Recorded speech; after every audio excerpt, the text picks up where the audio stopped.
μια πολύ ωραία άρτια διοργάνωση με πολύ ωραίους ομιλητές, με πολύ σωστά και στοχευμένα θέματα τα οποία απασχολούν και τον επαγγελματία αλλά και τον καταναλωτή και όλους εμάς. Ήταν μια πολύ καλή ευκαιρία για τους αρτοποιούς να μοιραστούμε τα ευρήματα μιας πανελλαδικής έρευνας που έγινε στο χώρο τους. Είναι πάρα πολύ σημαντικό να πραγματοποιούνται τέτοιες διοργανώσεις, τέτοια συνέδρια είτε για τον κατεξοχήν κλάδο της αρτοπίας, αλλά γενικότερα για τον κλάδο του λιανεμπορίου. Χαιρετίζω και εγώ από την πλευρά μου αυτή την πρωτοβουλία, διότι μπορεί να δώσει τη δυνατότητα στον επαγγελματία μιας πολυθεματικής και πολύπλευρης ενημέρωσης, η οποία έχει να κάνει με πάρα πολλά θέματα και τεχνολογικά και έτσι οικονομικά και στοιχεία της αγοράς. Το συνέδριο ήταν μια εξαιρετική πρωτοβουλία και είχε μια θεματολογία η οποία κάλυπτε όλα τα θέματα που απασχολούν τους σύγχρονους αρτοποιούς.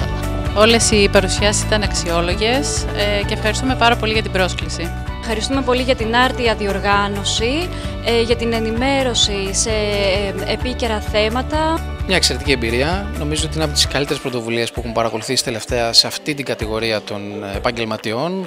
Σήμερα είχα τη χαρά και την τιμή να παρουσιάσω για το θέμα της σπατάλης τροφίμων στο συνέδριο που οργάνωσαν οι Μίλοι Λούλοι, τους οποίους ευχαριστούμε θερμά για την πολύχρονη συνεργασία και ευχόμαστε και στο μέλλον να είμαστε συνοδοιπόροι στη μείωση της σπατάλης τροφίμων στην Ελλάδα. Είμαι πολύ χαρούμενος καθότι ήρθε πολλής κόσμος και μέσα από μια σειρά πολύ όμορφων παρουσιάσεων δημιουργούμε μια συζήτηση γύρω από την επόμενη μέρα.